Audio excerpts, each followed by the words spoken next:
For some time, I've been contemplating the peculiar situation that existed in Egypt at the beginning of the Christian era. The city of Alexandria had become the great center of learning for the entire Western civilization. Alexandria had been founded in the time of Alexander the Great and was under the domination of the Greek pharaohs, the Ptolemies. And this domination continued until the death of Cleopatra, and then Rome took over.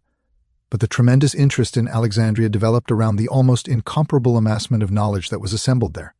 Practically every field of human research was developed, unfolded, and progressed within the Alexandrian atmosphere. Alexandria was a city on the caravan routes. East and West mingled there. The Oriental doctrines and the Greco-Latin doctrines mingled together in a very strange confusion. After the rise of Christianity, both the Christian faith and Judaism had strong holdings in Alexandria. And it is safe to say that the composite there was made up of at least a dozen or 20 of the great religions and philosophies of antiquity. It was an amazing and unique center of learning. There was one other important factor in the Alexandrian complex, and that was the great structure of libraries. The Alexandrian libraries were the most famous in antiquity and probably the largest ever assembled in ancient times. The Serapeum and the Bruchion contained together over 1 million manuscripts, tablets, and papyri, containing the wisdom of the ancient world. When these libraries were ruthlessly destroyed, humanity was deprived of perhaps more knowledge than we will ever realize or appreciate. The destruction of these libraries also closed off our knowledge of the source of Alexandrian wisdom. It is quite possible that many ideas, beliefs, and doctrines which we now believe were invented in Alexandria were actually derived from the great research libraries and therefore had a solid substance. But the substance is banished, and only legends and fables remain. It is interesting, for example, to realize that the first and major interpreter of the fables of Aesop lived in Alexandria. Also, we learn that from Hero, one of the custodians of knowledge in that time, the Alexandrians invented the first slot machine. They did not spread out candies, bars, or cigarettes. Believe it or not, by putting a coin in a small slot, you received a sprinkle of holy water. But our modern slot machine is based upon the Alexandrian model. Everywhere we find them, in herbalism, in medicine, in philosophy, in art, literature, and in poetry, these mysterious people that occupied this great Egyptian area were almost universally learned. We know, for example, that the entire structure of Hermetic thinking and the story of Hermes Trismegistus arose in Alexandria. And we also know that the Alexandrians must have had considerable sense of prophecy. It was there also that the Sibylline books developed, which prophesied the future of the world. It was Ptolemy of Alexandria that gave the world astronomy and very largely contributed to the rise of astrology. There were zoological gardens. There were ponds for fish. There were reserves to protect animals. There was just about anything and everything you can think of. And not far outside of the boundaries of Alexandria stood the great group of pyramids. They would have remained, to this time, the wonders of the world. Very little is actually known about the pyramids. Contemporary records are very scanty. They are mentioned by Herodotus in the 5th century BC. But for the most part, no one has had an interest deeper now to attempt to investigate the circumstances surrounding the building of these great monuments. To this day, we really do not know why they were built, when they were built, and how it has happened that they have continued to intrigue human thinking for so long a period of time. Perhaps the most simple beginning for the search for pyramids is to realize that the pyramid builders represent a period in the development of human society. Pyramids were built in many different places, probably one of the most interesting groups right here on the Western Hemisphere. The pyramid towers and temples of the Aztec and Maya culture. A few years ago, enormous pyramids were discovered in central China, and we know that the ziggurats of Babylon and Chaldea were all part of this great pyramid building scheme. The shape of the pyramid changed considerably in the course of time. In the beginning, it was a mound, and the very earliest examples still had the mound form, and these are still found in the great monuments in Java, the Borobudur, which is probably one of the most powerful and fascinating religious monuments now surviving, the Shwedagon in Rangoon. The great cities of the Khmer culture of Indochina, Cambodia, and Laos, all of these have pyramid structures peculiar to them. Pyramids appear, foreshortened or otherwise, also in graphic art. And among the mandalas of Tibet, Mongolia, Bhutan, China, and Japan, the pyramid design occurs frequently and represents a basis of a great meditation picture. This has led some scholars to assume that the pyramids were meditation symbols, that they were created for the purpose of reminding the individual that there was a mysterious reality underlying all the temporal and changeable patterns of mankind. In the Asclepian dialogue, Hermes describes the fact that in a sense these buildings were memorials to the divine power. They bore witness to those times and those thoughts when the gods walked with men. They became part of a traditional heritage, and if we study Neoplatonism, we will come to the conclusion that the gods who walked with men were actually the gods in men, that it was a divine level of insight, which resulted in the great architectural feedback which we know as the pyramids. Actually, the circumstances around them challenge our imagination. We know that whoever built the Great Pyramid of Giza was well acquainted with astronomy, that he had a very complete knowledge of the solar system and all of the wonders of the cosmic plan as revealed through the bodies and objects moving in the heavens. He knew the distances between the Earth and the other planets of the solar system. He knew the precession of the equinoxes. He realized the importance of the star group. He already knew the decans and dodecanates of the zodiac. These things just do not fit into the general concept that we have of the state of the world when the pyramid was presumed to have been built. The only possible answer is on this level. Then, at the time the pyramid builders labored, they had a knowledge among themselves that had not been distributed to the people. Even the rulers did not possess this knowledge. And there was a cult or sect of architects and artificers, the builders of monuments who knew the proportions and mathematics and had deeply imbibed from the wisdom of Pythagoras and Euclid.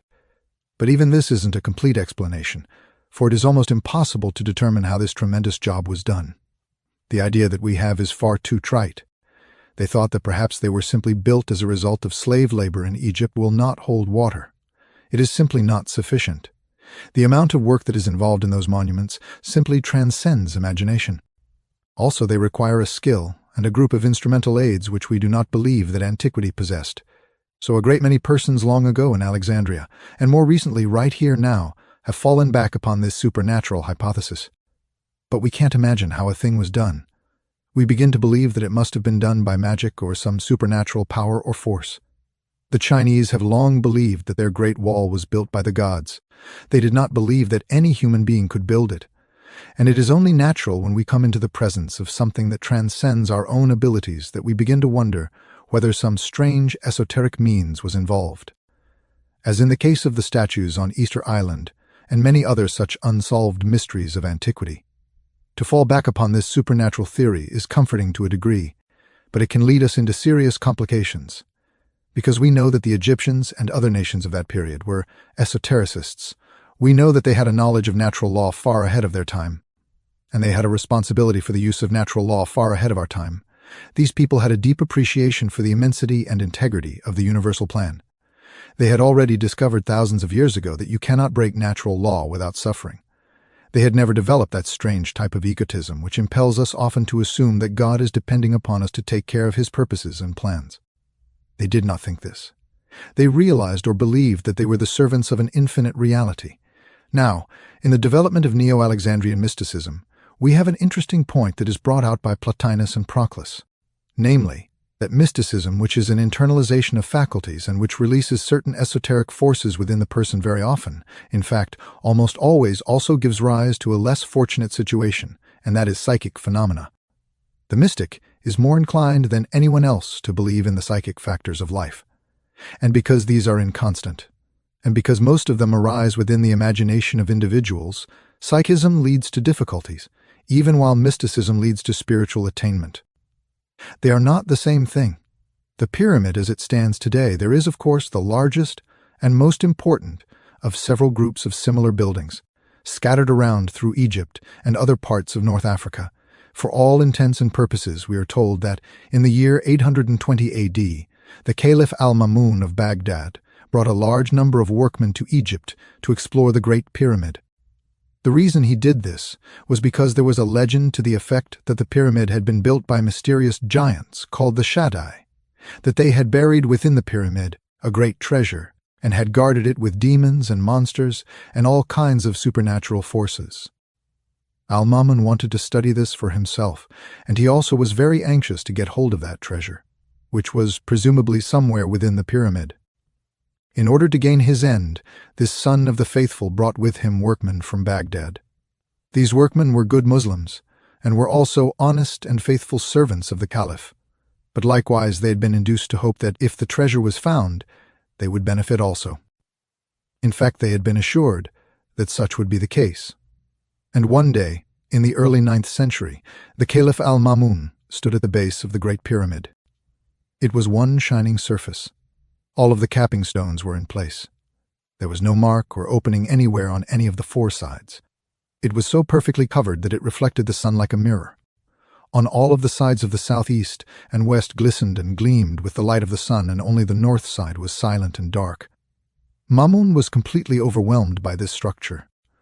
Over 400 feet in height, a shining pyramid-shaped body rising from a square base with 4 equilateral triangular sides, he just stood and looked at it. But the important thing for us, I think, to remember is that at that time all of the surfacing stones were in place. The pyramid did not consist of a series of steps of blocks. Everything was smooth. Each level had been cased and surfaced with properly cut stones so perfectly trued that it was not possible to insert a knife blade in the space between them. It is also believed that much of this work was done without any cement, because the fittings of the stones were so perfect. Sometime between about the 9th century and now, all these casing stones have disappeared except 6. There are 6 stones left, to remind us of what was originally the entire facing of the building. These stones are huge. They weigh hundreds, maybe thousands of pounds. And they are still in place. But that's all there is of them. All the rest are gone. Now we are told that they probably were used to build various structures in the city of Cairo. They were used to create palaces and mosques for the Muslims. And that little by little, the Great Pyramid was turned into a quarry to be the source of base materials for building purposes. This answers one question, however, that we have to consider. There are some marks on the sides of the pyramid, a considerable distance from the ground, which have been believed to mark water erosion, and the idea that the pyramid was, at some time or other, submerged up at least 2/3 of the way. If Ma'mun's statements can be believed, this is not possible. Also, it is more likely that these markings, these marks that look like water erosions, are actually sand erosion that were the result of sand blowing against the walls after the capping stones and facing stones had been removed. So the probabilities of the so-called antediluvian date remain speculative. We do not know. One thing is probably inevitable, that whoever built the pyramid had a very great knowledge and presumably was wiser than most of the peoples in the world today. We know, when I was in Egypt, I talked to a friend architect who was standing alongside me at the foot of the Great Pyramid, and he said, if this building had not survived, if the modern world had had nothing in the form of knowledge except reports about it, and the building had not been, without ever continuing to exist, there isn't a soul on earth who would believe that it had ever been built. And this is more or less the situation. The only reason we have to accept it is because it's there, and the more we study it, the less we know about it. Now, modern researchers have found in the pressure spaces above the king's chamber there's a marking which are soon to be part of the inscription of the very old Cheops. That this cartouche of Cheops, but when you see the cartouches photographed, it's hard to get to look at the actual one. The condition is so dim and so faint that there may be very grave doubt as to whether Cheops had anything to do with it at all. In the first place, a proud pharaoh, wishing to mark a building as a proof of his own skills, would not have placed those inscriptions in a position where they could never be read, never could be seen, and, in the process of completing the building, were most of them mutilated or completely obliterated. Therefore, it is not at all likely that the proud pharaoh put something in those chambers that could not be found for thousands of years and then only by accident. Most of the Egyptian monuments are clearly marked with the cartouches of their originators. Some of them also have taken off an earlier cartouche and put their own in it. Please. The cartouche being an oval lozenge containing the name of the pharaoh, so the Cheops theory is pretty weak, although it is still clung to for lack of a better one. And I think the real thing we have to go into in studying this is to find out if we can what the actual meaning of the building is. Why it was put where it is. Why other buildings and the Sphinx are in the same and particular relationship to each other. Some of the more thoughtful progressives have come to the possible conclusion that the Great Pyramid was part of a great calendar system, that by means of it, it was possible to calculate most of the important phenomena of astronomy. The ancients did not have telescopes as we know them, But they did have ways of calculating mathematically the various positions of planets and the precession of the equinoxes. And it's been suggested that the Great Pyramid and its immediate surrounding structures was a tremendous calendar structure, perhaps the oldest known to man. This is not unreasonable if we think about it. We know that one of the pyramids in Yucatan, in Chichen Itza, was an observatory. The parts of which still remain and record, we know that it was an observatory. There are also other indications. The great ziggurats of Babylonia and Chaldea were towers for stargazing. They were where the ancient Chaldeans studied the heavens, year after year, century after century. And according to Budge of the British Museum, many of these studies and calculations were carried on for 10 or 20,000 years. One thing that comes to mind, in connection with this whole situation, is that we may have to revise our understanding of what antiquity was like. Perhaps we cannot assume that we have gradually arisen from a completely barbarian state, and that in a few thousand years behind our present culture, there was nothing but a colossal ignorance. This concept will not hold. Somewhere along the way there were tremendous minds, a great body of knowledge that was capable of planning and executing unbelievable works of skill, beauty, and wisdom. The Egyptians themselves were of the opinion that at a remote time the gods had been with men, that deities and divine powers walked the earth. Now, this again may be regarded as symbolical. Perhaps what they were trying to tell us is that, in the remote time long ago, the human being was naturally mystical, naturally had the power of extrasensory perception, naturally could communicate or understand, estimate or react to the divine principles upon which the universe was based. That really God's walking with men merely meant that the God power in man was not obscured as it is now. That gradually, over a course of time, the material world has taken over. The ancient peoples had a very simple physical existence comparatively. There was no problem of population, no intensive competition in trade, and wars were comparatively limited to a few swashbuckling militarists. The people in general lived a very quiet and a natural life, completely dependent upon their insights into universal laws. Just as the American Indian, without any assistance from the outside, not only developed a profound mysticism, but evolved from within himself practically every law, rule, and principle necessary to the government of his affairs. The Great League of the Iroquois was probably one of the most important movements of international peace that the world ever knew, and yet it was developed and perfected by Indians sitting under trees, wrapped in skins of animals, and with feathers in their hair.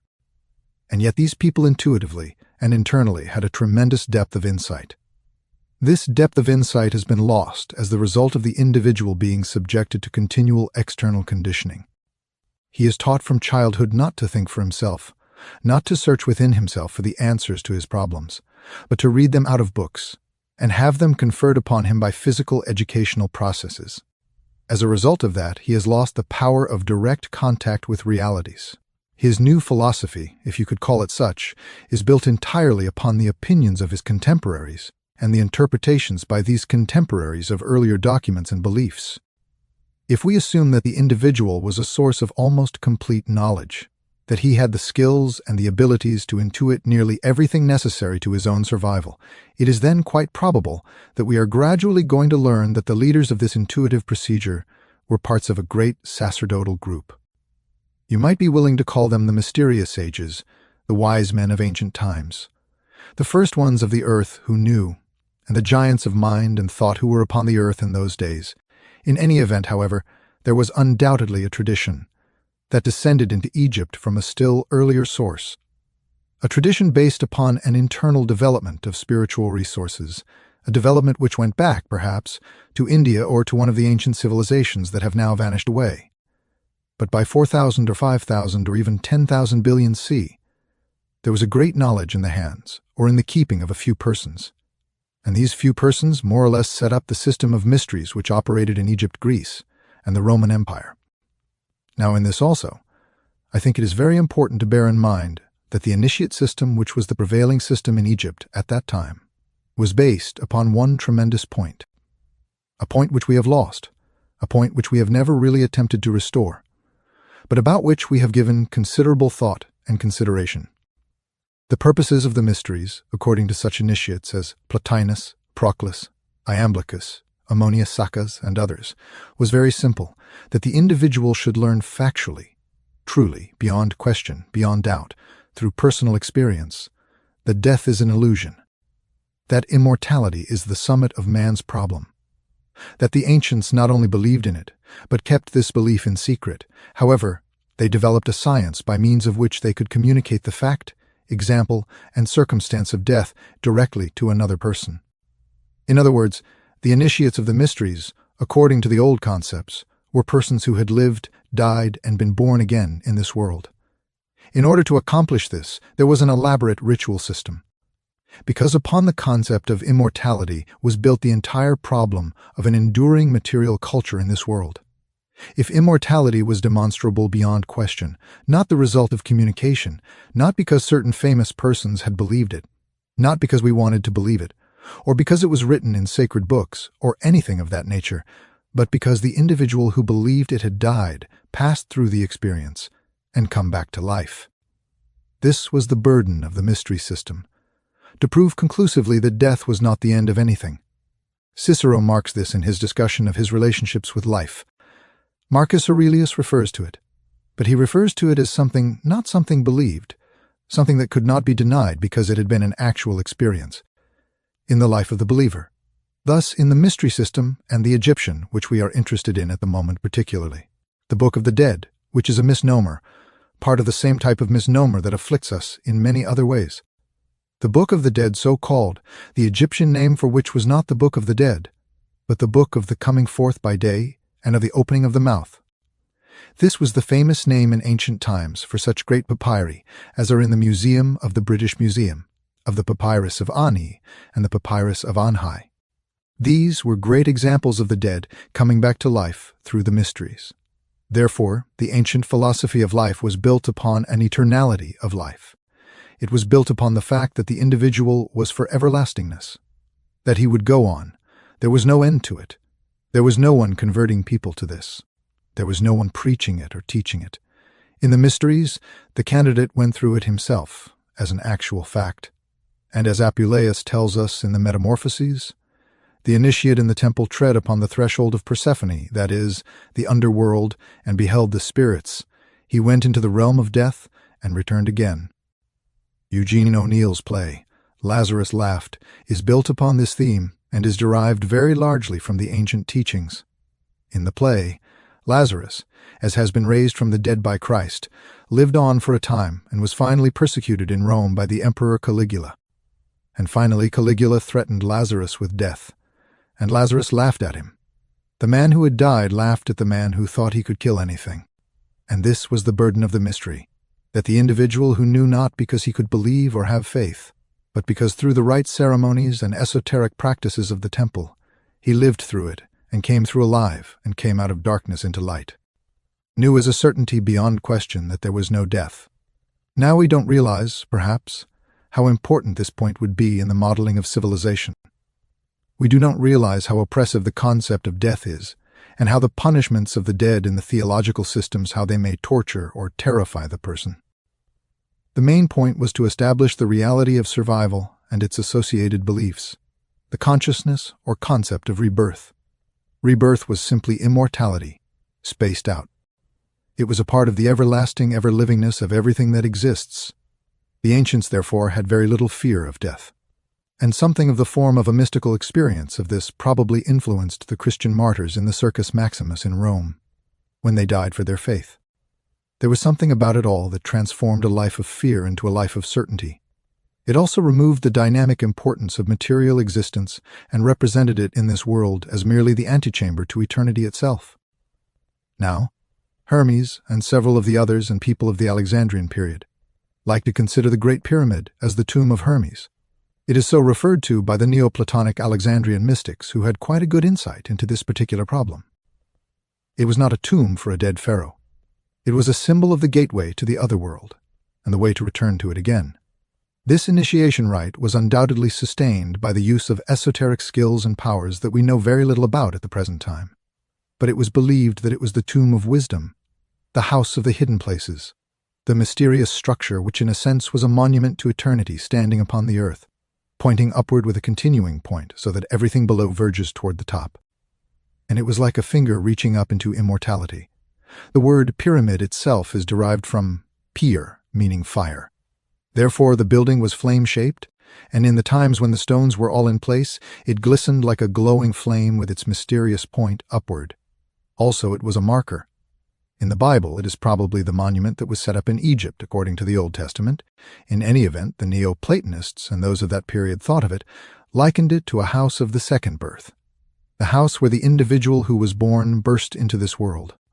Learn the mystery of it. And, I believe it was Porphyry, may have been Plotinus, who said on one occasion that in human life, very physically, human beings come out of the womb into a body, and that this body itself became the womb of the second birth. For the individual retaining enlightenment transcended the limitation of body, and those who did not achieve this were born out of body into an unembodied state at the end of life. So that this pattern was regarded as part of the mystery ritual. Another interesting example of this particular type of thought is to be found in Judo, in Japan. Judo and many other of the self-defensive arts of the Orient are concerned with a peculiar kind of courage, a courage which must be completely free from anxiety and fear.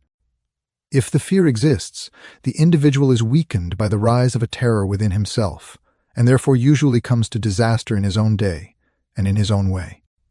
So in Judo, before the artist achieves the highest grades of the art, he must be killed. His teacher kills him. His teacher performs certain structural pressures upon the body that stop the heart, and the heart is allowed to be stopped for a certain number of seconds, or nearly 1 or 2 minutes.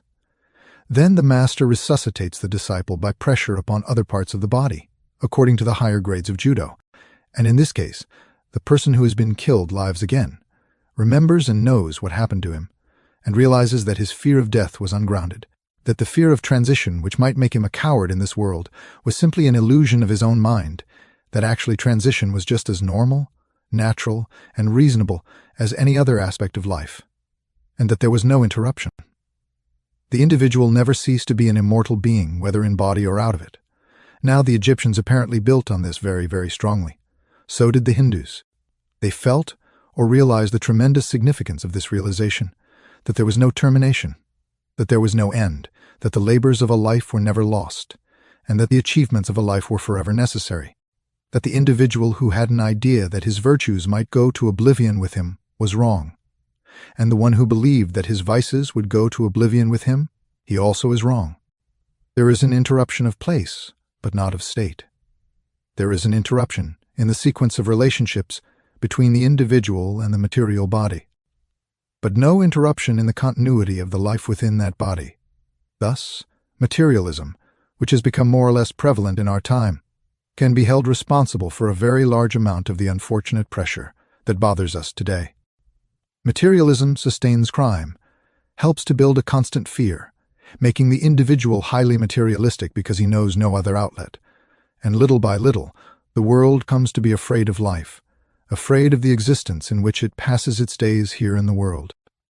Asclepius and Hermes in the dialogue pointed out that the time would come when Egypt, which of course was a symbol of the whole world, would forget its gods, that it would deteriorate, that it would depart from heaven, that it would build false images, false goals, and false purposes to justify its own errors, that it would go into a state of conflict with all other things, that it would waste the values of the earth. He points out definitely that the earth would be impoverished. The soil would be impoverished. That the humanity living would have no conception of its responsibilities, but would live for pleasure and profit alone. And as this happened, gradually the planet would become a desert, that everything that was useful would no longer be able to function or manifest itself, but that, in spite of this, that something inside of the human being could not die. This eternal life that was recognized in the great mystery system went on. And also in the course of time, the life within the individual would revolt against the misconduct of his mind, emotions, and body. And when the great tragedy revealed itself to be the result of human selfishness, cupidity, and ignorance, the humanity would then go back to the gods, go back to the divine principle within himself, and create a new world emerging out of his own repentance, out of his own realization of his mistake, out of his own, perhaps of the final destruction of himself and everything that exists. But nothing will be destroyed. It is all part of the illusion. It is an illusion which continues until the human being makes peace with universal law. When the human being accepts the governorship of the great values of life, he is then no longer subject to the infirmities of the flesh. If you look at the various sacred buildings of the world, you will notice that nearly all of them are symbols of aspiration and ascent, and for this, we have to go back to the very primitive form of astronomy. The ancient astronomy divided existence into 3 levels, the lowest being the planes of elements, the second level being the planes of planets, and the third and higher level, the plane of the zodiac or the fixed stars. The universe had 3 great steps, ascending, and the life of man consisted first of a descent, as in the story of the death of Tammuz in Babylonia, and finally out of the grave of materiality, a resurrection, a regeneration, and a sin. Up a ladder, Jacob's ladder, or the ladder of Muhammad, to ascend, as in the vision of St. John on Patmos, to the heavenly world that lay above the zodiac. This concept was a sort of skeleton, upon which all of the philosophies of ancient times were built. And the simplest way of presenting this situation was by the mound or the pyramid, which incidentally could be a tomb because it would then become a witness to the fact that the being in the tomb was not really dead. The tomb became then a symbol of belief in the resurrection. It was a monument to prove that it was over the body only and that the soul, mind, and spirit had ascended into a better world. This ascent was represented in India by the use of a cube and a pyramid. The pyramid was placed on the cube to represent the union of the material quaternary and the spiritual triad. It was an ascending problem. All through the present Buddhist world, graves are in the form of little stupas or pagodas with 5 levels to represent the ascent of life, and the headstone became a ladder to lead to the higher world and to bear witness to the little fact that the person buried there knew his own immortality and would go on to freedom and liberation. The enlightened person was always represented by a grave marker which was the symbol of immortality and not the symbol of death. In Cambodia and in many buildings, this particular concept was created by means of a cube and a sphere, and spheres were also placed in the Great Pyramid and have been found there. Small articles to represent levels or planes. To level truly the levels of stone, a small sphere was placed upon them. If it did not roll off, the stones were true. This sphere became a dome rising from a quaternary. And this dome itself became the symbol as far as we are concerned of the invisible causal nature which surmounts and overwhelms and dominates the material body. Therefore, a building with a dome is a symbol of the recognition of the power of the divine over the natural life of the individual. The body below was a cube, square, or a building of cubical structure. The dome was a symbol of the overshadowing of divinity, the overshadowing, the recognition, that heaven moves like a great dome forever over the surface of the earth. The earth was the cube. The dome was the heaven moving above it, and the dome gradually became the minaret. It became the steeple of the church. It became the dome of the Capitol building in Washington, the dome of the Vatican, and mysterious domes on the Muslim mosque, and the mysterious pyramid forms that we find in some Protestant churches, as in the case of the Westminster Abbey, which has the pyramid over the central entrance. All of these together represent the survival of a language that had to do with the human realization of his own nature. The pyramid stood upon the earth. It represented a flame ascending. It was a radiant structure that had been built in ancient times, but it was always pointing upward. It was always impelling the individual to follow an ascending line and look up to the stars. At various seasons of the year, by looking up, the beholder gazed upon the constellations, the figures, and the mysterious. Language written upon the wall of heaven. Getharl, who was the secretary of Cardinal Richelieu, wrote a book in which he showed that the star groups in the form of consonant letters of the Chaldean alphabet that later became the ancient Hebrew. These constellational patterns were consonants. The planets moving through them were vowels, and by studying this proposition, the handwriting on the wall of heaven could be read. It's an interesting theory, and has been given some attention, but not too much in recent times. But we have the great dome of heaven moving upon the earth. We also have the pyramid as the house of a mysterious elevation, the 4 square of the base, from which rises the pyramidal form consisting of 4 triangles, each with 3 sides, which make 12 lines or 12 angles which represent the zodiac. The building was oriented to the 11th decimal point and was probably perfect at one time, but there is damage to one wall of it as a result of an earthquake. I never was quite strong enough and physical enough to climb the outside of the pyramid. Very few people are. It is really an arduous job. You have to have about 4 dragomen or natives to help you. 2 would go in front, scramble up one of the blocks, which is about 4 feet, and pull. The other 2 are behind and push, and you will gradually elevate level by level over the hundreds of levels that lead to the top. This is a little too much for the average person, especially in the desert where the temperature is apt to be well over 100.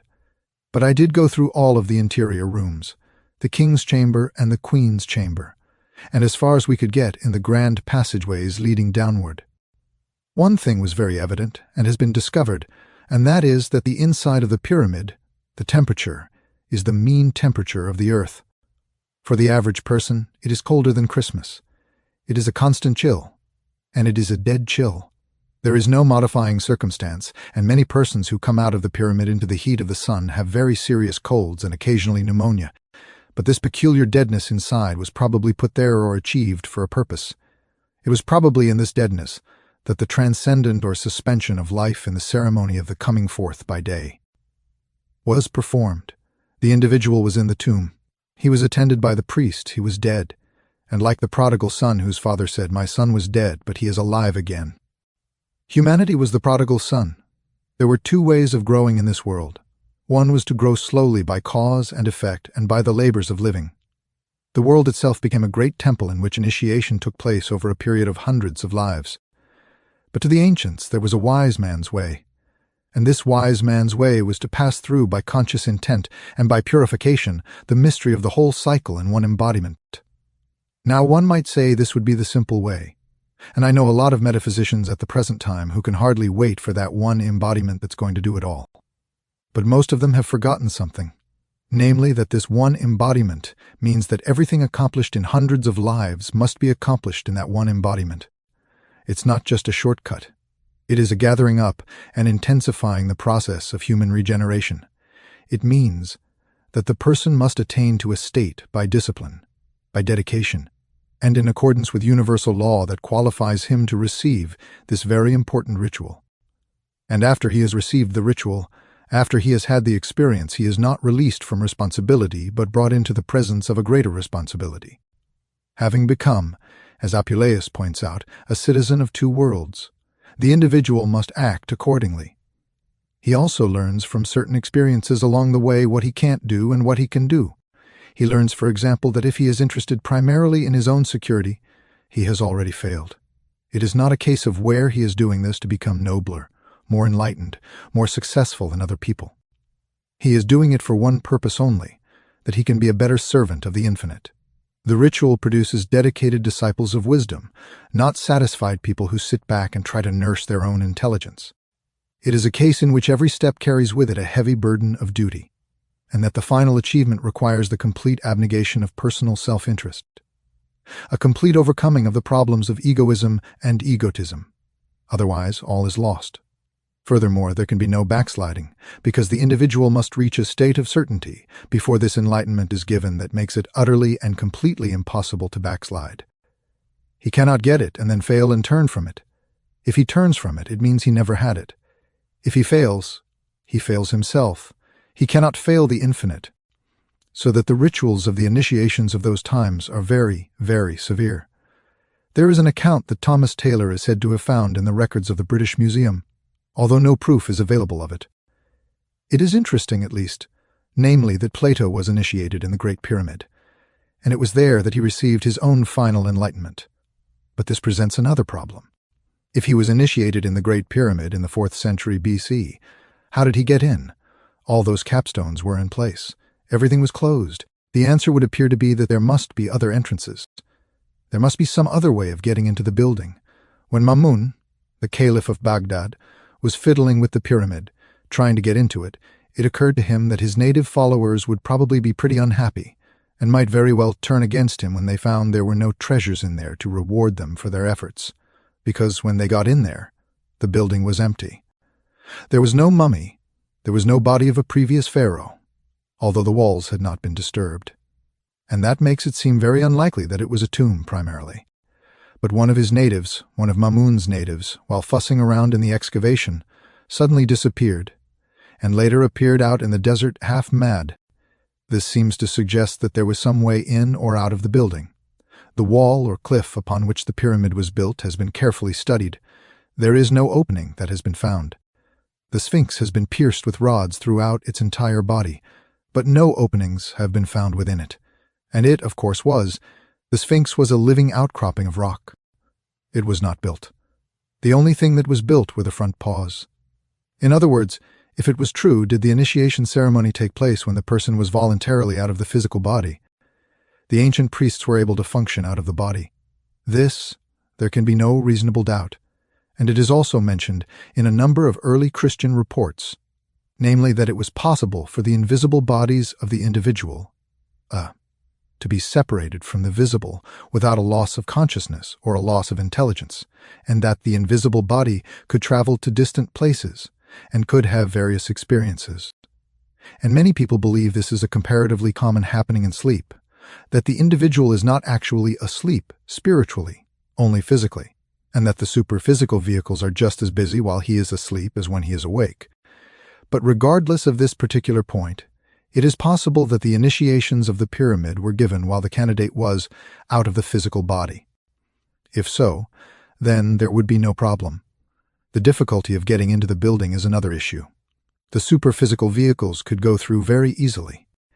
Another problem that arises in connection with the pyramid project is something that is coming along now, namely, that the pyramid was some kind of a vibratory structure, radiating energy, and having some strange virtue in itself, and that meditation upon the pyramidal shape produces certain changes in the human consciousness. The particular shape, angle and tip of the pyramid, its proportions and so forth, having very definite significance. Now this point is not original. It is referred to in very ancient times. For it was believed and taught that in Egypt it is earlier than Pythagoras of Samos.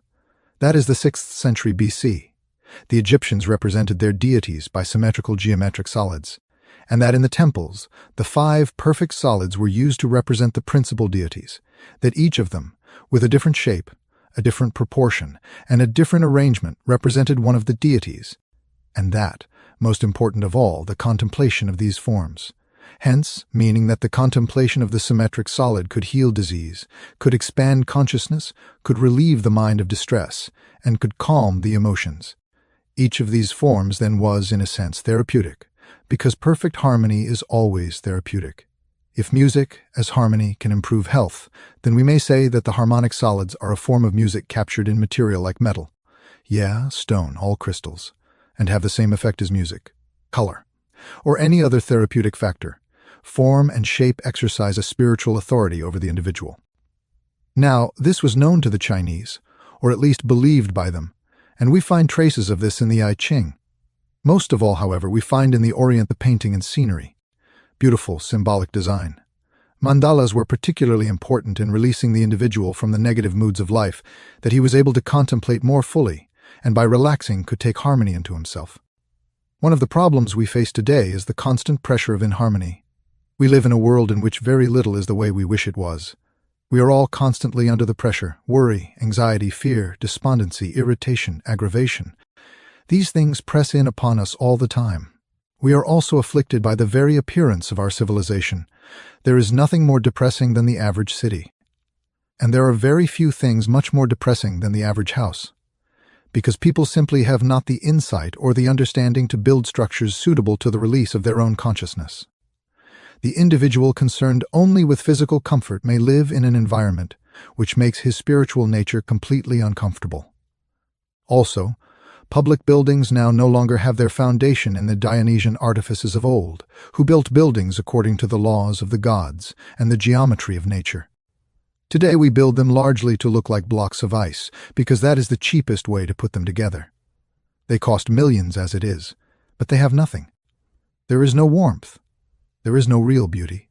But finally, the average individual tries to put his own concept of beauty into them, and looks at one of these atrocities and says it's wonderful, because he has become accustomed to something that was not right, until he finally accepts deformity as normalcy. This type of thing the ancients didn't believe in. And probably the most perfect structure that antiquity knew was the pyramid. The pyramid had several advantages. First of all, it was simple. It had no details. It had no structural peculiarities that would distort or clutter up the fine mathematical proportion. It was a perfect example of geometry. It was in all its parts balanced, orderly, methodical. It was exactly what it appeared to be, and it was in all ways suitable for the sacred purpose for which it was intended. So this type of building had the simplicity of an almost archetypal reality. What most people do not realize is that ultimately the universe is very simple. It is man who complicates it. The universe is a simple process unfolding in its own way, and has always been, a direct unfoldment of principles. Man, however, has confused the issue completely. He has distorted and rearranged things for his own pleasures, with no consideration for their essential natures or the principles for which they were intended. Recently, in Java, on Indonesia, a restoration process has been used on the Great Pyramid and at Jakarta, known now as the Borobudur. This great Buddhist monument is another one of those mysteries. It is a pyramid. It is a perfect pyramid in a sense, but it represents a different philosophy of life. Therefore, it is presented with somewhat modified symbolism. Up to about 25 to 30 years ago, this great monument, which is probably one of the largest religious structures on Earth, was gradually fading away. The rock from which it was composed was weathering out of existence. The lack of adequate foundation was undermining its stability, and suddenly the world decided something should be done about it. So UNESCO started a program for the restoration of the Borobudur, and the job has been very, very well done, at the expense of many millions of dollars. But this great religious monument now stands as it was originally intended to stand. It is a pyramid that rises through 7 levels. Much like the ziggurat of Babylon and Chaldea, the upper or apex part of the pyramid of the Borobudur was a pagoda-like stupa or reliquary with 2 rooms in it which was empty. The restoration of it has never been able to find anything for that empty room. The building builds up to a symbol and then ceases, and this is the same thing that happens in the pyramid. The capstone of the pyramid is missing. The sacred relic that was supposed to be in the capstone or head of the Borobudur is also missing, so that all these things represent a certain unfinishedness. And it reminds us, perhaps, that in natural law and in the reactions within our own natures, everything that belongs to the material world is unfinished. Existence, mortal existence, is an unfinished business. And it takes place in an unfinished world, and challenges everything that lives here with the restrictions of an unfinished realization of truth. Everything is growing, but nothing has completed its growth. Everything is getting better, but nothing in the mortal world has finally achieved the state of being best. Everything we try to do, everything we try to work with, science particularly, should have a complete understanding of the mystery of the missing capstone. Because science is worrying over it right at the moment, but on a different level of thought. Everything that science discovers leads somewhere, but when it just about gets to the point where it looks as though it might tell us a great truth, it fades away. All visible things, if you trace them upward to their highest conditions, disappear. All of the intellectual achievements of the individual or of the great system of learning.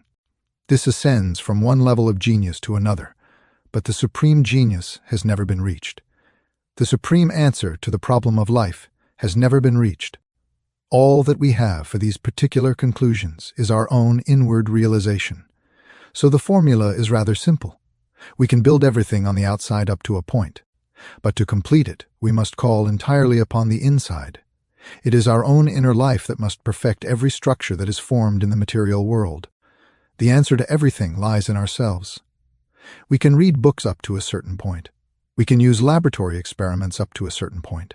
But somewhere along the line, as the alchemists learned, and they studied from the Alexandrian savants, these alchemists learned that the final ingredient of the transmutation was man himself. The internal part of his own nature, his own soul, had to transform base metals into gold. Each individual soul must perfect the structure of his life, otherwise it will never be perfected. So to account for this, nearly every monument of importance in the world either has the top part missing or a bad scar in it. Something imperfect. Something that represents a flaw in the original purpose, because the completion of it must always depend upon the consciousness of the person beholding it. Otherwise, the secret cannot be perfected. Another interesting aspect of the pyramid problem has to do with the pattern of the Egyptian temple system. I think there's a good probability that somewhere there was some form of contact between the pyramid and one of the other temples of Egypt. This may have been, however, intentionally closed off at some time. This presents us with a very curious circumstance. The king's chamber in the pyramid, hidden within 200 feet of masonry in all directions, was originally ventilated. 2 air shafts went from the king's chamber in an upright diagonal motion to the surface of the pyramid. But when the capping stones and the casing stones were put in place, those air chambers, those air passageways were sealed off. In other words, they come to the surface but are now covered or were covered originally by the casing stone. There was no aperture. They were not ventilated, but they were originally intended for ventilation. The answer seems to be, therefore, that something in there had to be alive and had to have air, although there is no clue to what it might have been. Of course, the present openings have nothing to do with the ancient design of the pyramid. Why, for instance, would it be called the Tomb of Hermes? What and who was Hermes?